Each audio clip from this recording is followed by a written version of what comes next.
वक्रतुण्ड महाकाय सूर्यकोटि समप्रभ निर्विघ्नं कुरु मे देव सर्वकार्येषु सर्वदा।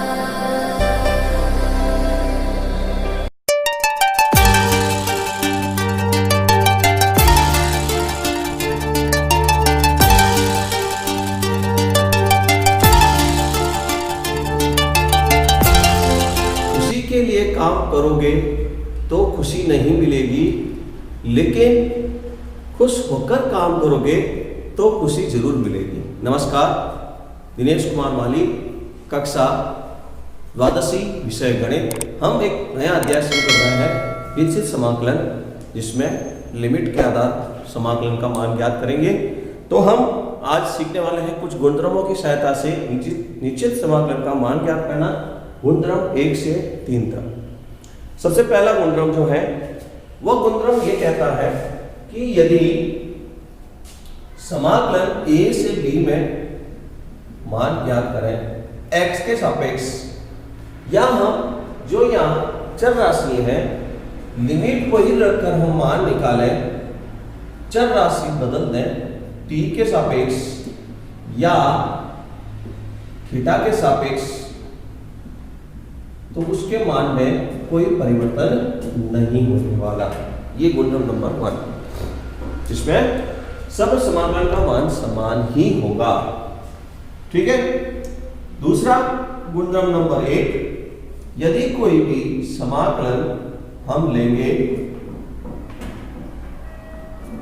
तो यदि उसमें हम जो लिमिट है, अपर लिमिट लोअर लिमिट जो है, उसको परिवर्तन कर ले तो समाकलन के संख्यात्मक मान में कोई परिवर्तन नहीं होगा, परंतु जो संख्यात्मक मान आ रहा है उसका चिन्ह परिवर्तन हो जाएगा।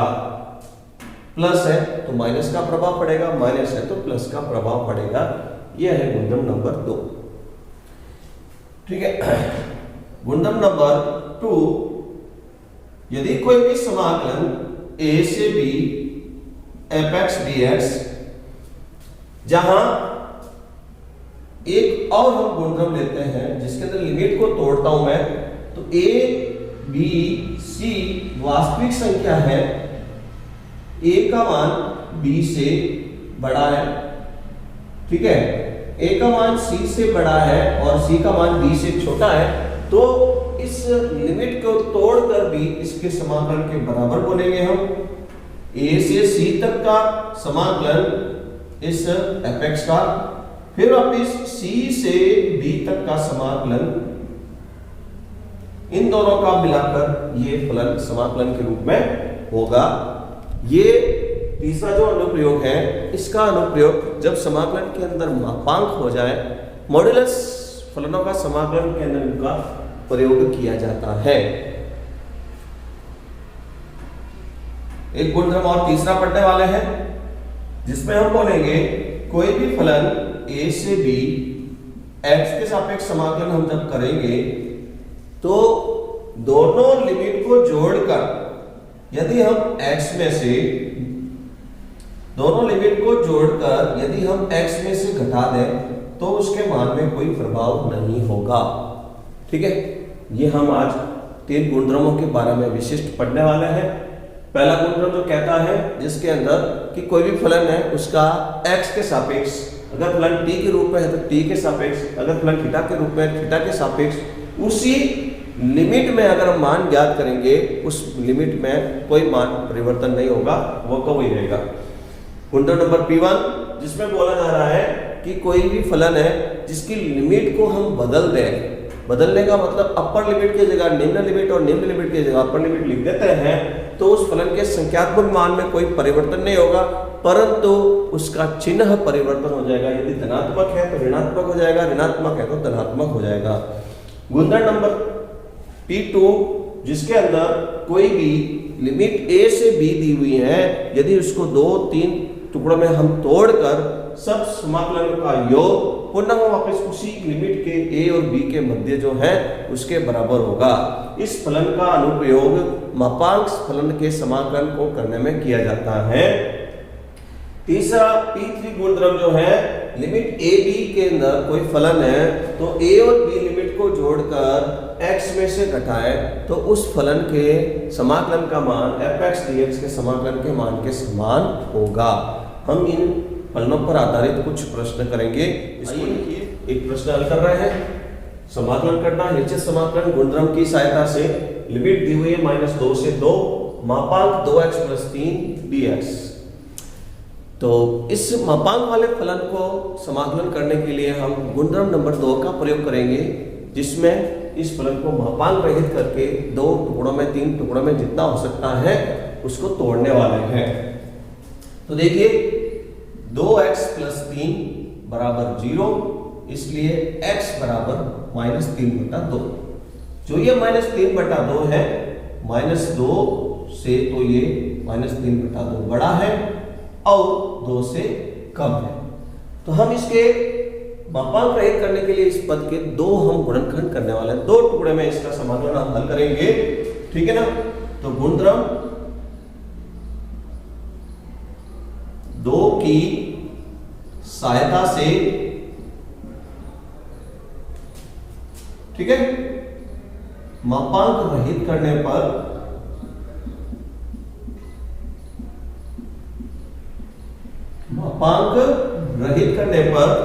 तो यहां पर जो लिखा हुआ है ये मापांक में 2x + 3, तो हम इसको देखेंगे कि -2 से -3/2 पर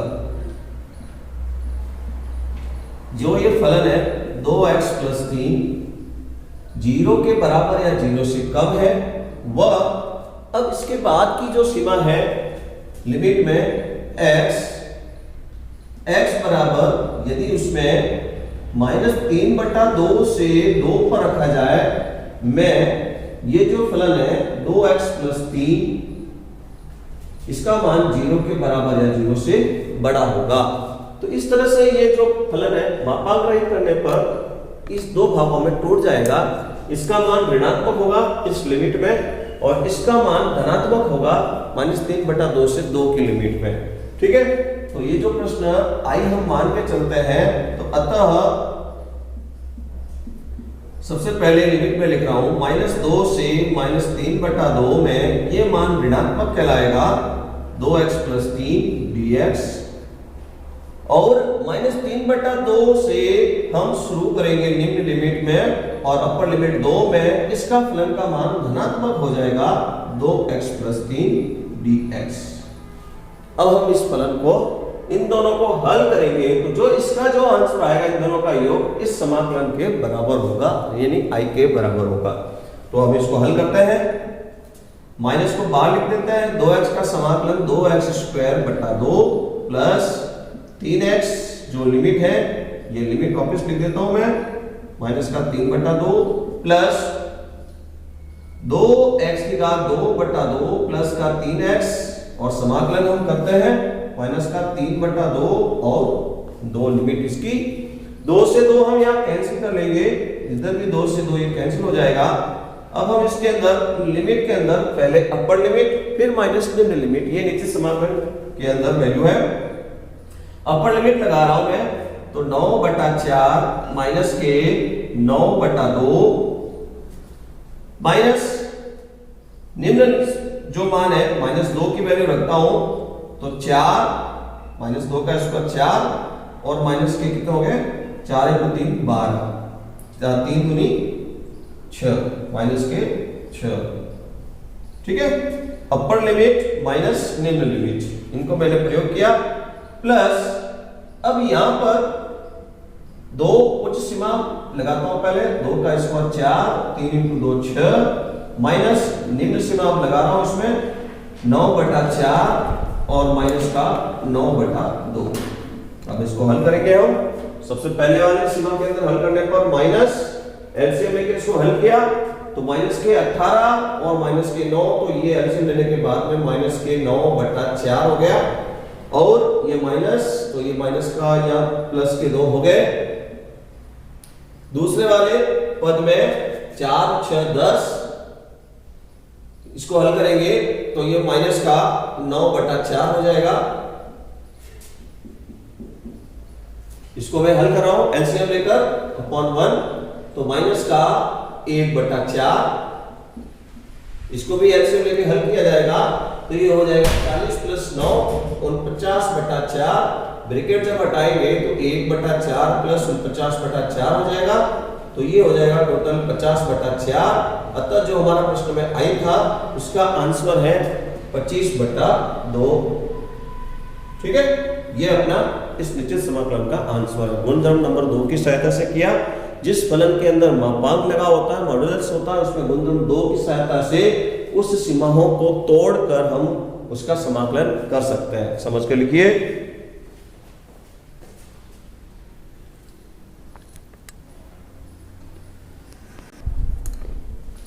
एक प्रश्न हम करेंगे। गुणधर्म की सहायता से लिमिट दी हुई है π/6 से π/3, dx अपॉन 1 + 1 tan x का मान ज्ञात कीजिए। तो इस प्रश्न में जो लिमिट दी हुई है वो π/6 और π/3 से है। एक त्रिकोणमितीय फलन दिया हुआ है यहाँ, तो इसका समाकलन करने के लिए सर्वप्रथम हम इसको मानते हैं i के बराबर। i बराबर π/6 से π/3 dx अपॉन में 1 + वर्गमूल tan x। इसको हम साइन कॉस में परिवर्तन कर लेते हैं। तो साइन कॉस में परिवर्तन करने पर ये फलन इस प्रकार से एलसीएम लेकर हल किया जाएगा। तो cos x वर्गमूल के अंदर जो एलसीएम होगा वो अंश में चला जाएगा और यहाँ पर वर्गमूल cos x और प्लस में वर्गमूल sin x। इसको आप इक्वेशन नंबर 1 मानते हैं i के रूप में, इसको साइन कॉस में बदलने के बाद। अब हम इसमें गुणधर्म नंबर 3 का प्रयोग करेंगे। गुणधर्म नंबर 3 कहता है कि जो दोनों लिमिट हैं उन दोनों को जोड़कर चर राशि जो दी हुई उसमें से माइनस कीजिए। तो मैं इन दोनों को जोड़कर गुणधर्म 3 का प्रयोग कर रहा हूं। गुणधर्म 3 से, तो गुणधर्म नंबर 3 के मुताबिक ये जो लिमिट है π/6 से π/3, इन दोनों को जोड़ा π/3 + π/6 और माइनस किया x में से। ये काम जहां भी चर राशि दी हुई है वहां सब जगह करना होगा। cos π/3 + π/6 माइनस का x, फिर वापिस प्लस sin π/6 π/3 प्लस का और माइनस का x dx। गुणधर्म नंबर 3 का प्रयोग दोनों लिमिट को जोड़कर चर राशि में से माइनस करना, ये गुणधर्म नंबर 3 कहता है। तो गुणधर्म नंबर 3 लगाने से क्या होगा, अब जो यहाँ पर ये फलन है इन दोनों को जोड़कर हम माइनस करने वाले हैं, तो जोड़ने पर आया 90 π/2 cos π/2 माइनस x। इसी तरह से cos π/2 minus x plus sin π/2 minus x और dx। तो अभी आप जो यहां देख रहे हैं तो प्रत्येक के अंदर ये जो पद है π/2 माइनस x हो रहा है, अर्थात पूरक का काम कर रहा है। त्रिकोणमितीय पूरक द्वारा इन सबको हम परिवर्तन करने वाले हैं। तो इसकी जो वैल्यू पूरक के आधार पर हो जाएगी sin x, और हर में इसकी जो पहले वैल्यू है cos π/2 माइनस, तो ये बन जाएगा sin x प्लस ये बन जाएगा sin का cos x। तो इस तरह से गुणधर्म नंबर 3 प्रयोग करने से ये समीकरण नंबर हमको 2 प्राप्त हुआ। समीकरण नंबर 1 जो हमने पहले sin और cos के रूप में बनाने पर बना था, समीकरण नंबर 2 अब ये बना। तो अब हम इन दोनों को समीकरण 1 और समीकरण 2 को जोड़ेंगे और हम इसको जोड़ भी सकते हैं। समीकरण 1 व 2 को जोड़ने पर, तो इनको जोड़ने पर जो इनकी जो सीमा है लोअर लिमिट व अपर लिमिट बदलनी नहीं चाहिए, और जो समान पद है हर के अंदर तो आसानी से जोड़ा जा सकता है। तो i + i मिलकर यहां पर 2i हो जाएगा। दोनों की सीमाएं समान है π/6 से π/3, और दोनों पद के अंदर आप देखते हैं तो एलसीएम दोनों में एक समान है, तो उसको समान पद में जोड़ा जा सकता है। तो वर्गमूल sin x प्लस वर्गमूल cos x, ये दोनों के समान पद से इसको योग कर रहा हूं मैं। वर्गमूल sin x प्लस वर्गमूल cos x dx। अंश और हर समान होने से ये दोनों पद हो गए कैंसिल। 2i π/6 π/3 1 dx। अब हम इसका समाकलन करने वाले हैं।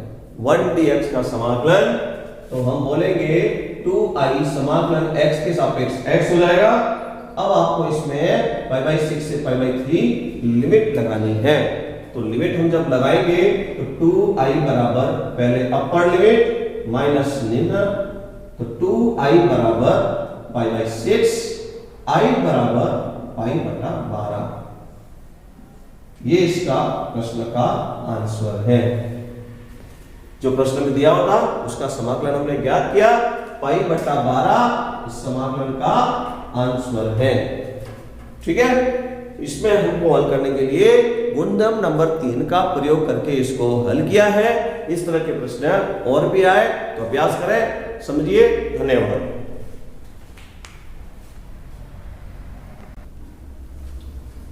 एक और प्रश्न हम गुणधर्म नंबर 3 की सहायता से हल करने वाले हैं। लिखा हुआ है -1 से 1 लिमिट में log 2 - x बटा 2 + x का समाकलन ज्ञात कीजिए। तो सर्वप्रथम हमने इसको i के बराबर माना। -1 से 1 लिमिट में log 2 - x बटा 2 + x dx। अब हम गुणधर्म नंबर 3 का प्रयोग करके गुणधर्म नंबर 3 से ये जो i माना उसको समीकरण 1 मान लेते हैं। तो समीकरण 1 में गुणधर्म नंबर 3 का प्रयोग करने पर, तो गुणधर्म नंबर 3 का प्रयोग करने का मतलब दोनों सीमाओं को जोड़कर जहां चर राशि दी हुई है उसमें से उसको माइनस करना है। -1 और 1 log बड़ा कोष्टक 2 - x लिखा हुआ है। -1 + 1 -1 + 1 और माइनस का x। ये का काम हर में भी करना पड़ेगा। 2 + -1 + 1 और माइनस का x, समाकलन का निशान dx। अब जो हमने ये गुणधर्म लगाने से क्या हुआ परिवर्तन वो देखने वाले हैं। तो देखिए -1 + 1 तो 0 हो गया, परंतु यहाँ माइनस का सिंबल है, माइनस माइनस प्लस हो जाएगा। तो ये हो जाएगा 2 + x और -1 + 1 कैंसिल हो गया तो माइनस का 1 हो गया, तो ये हो गया 2 - x dx। इसको हम समीकरण नंबर 2 नाम देते हैं। समीकरण 1 जो सर्वप्रथम प्रश्न में दिया था उसको माना। गुणधर्म नंबर 3 का प्रयोग करने पर जो एक समीकरण 2 आया है, समीकरण 1 और समीकरण 2 को हम जोड़ने वाले हैं। समीकरण 1 व 2 को जोड़ने पर, तो अब हम समीकरण 1 और 2 को जोड़ेंगे तो i + i 2i दोनों की लिमिट समान है, इसलिए हम इन दोनों को जोड़ सकते हैं। तो पहले जो समीकरण 1 में लिखा हुआ है log 2 - x / 2 + x, समीकरण 2 के अंदर जो बना है वो है log 2 + x और 2 - x dx। अब जो कि हम यहाँ पर लघु गुणक के नियम के मुताबिक काम करेंगे, तो लघु गुणक का नियम कहता है कि log m + log n = log mn। यह एक लघु गुणक का नियम है, इसको हम यहाँ पर प्रयोग करने वाले हैं। तो -1 से 1 log mn अर्थात इन दोनों के जो मान है उनका गुणनफल हो जाएगा 2 - x और 2 + x गुणा 2 + x और 2 - x। ये एक दूसरे का व्युत्क्रम है, अर्थात ये कैंसिल हो जाएगा। i बराबर -1 से 1 log 1 dx। log base e मानते हुए 1 की वैल्यू में इसका मान 0 होता है। तो अब यहाँ पर -1 से 1 0 dx, जो यहाँ जो वैल्यू बनी है log 1 की वैल्यू 0 है, तो 0 का समाकलन 0 होता है। 2i = 0, अतः i बराबर 0। ये इसका अंतिम आंसर है। जो यहाँ समाकलन दिया हुआ था उसका समाकलन का मान 0 आया। इसमें भी हमने गुणधर्म नंबर 3 का प्रयोग करने से ये प्रश्न बहुत ही आसान हो गया है। समझ के लिखिए।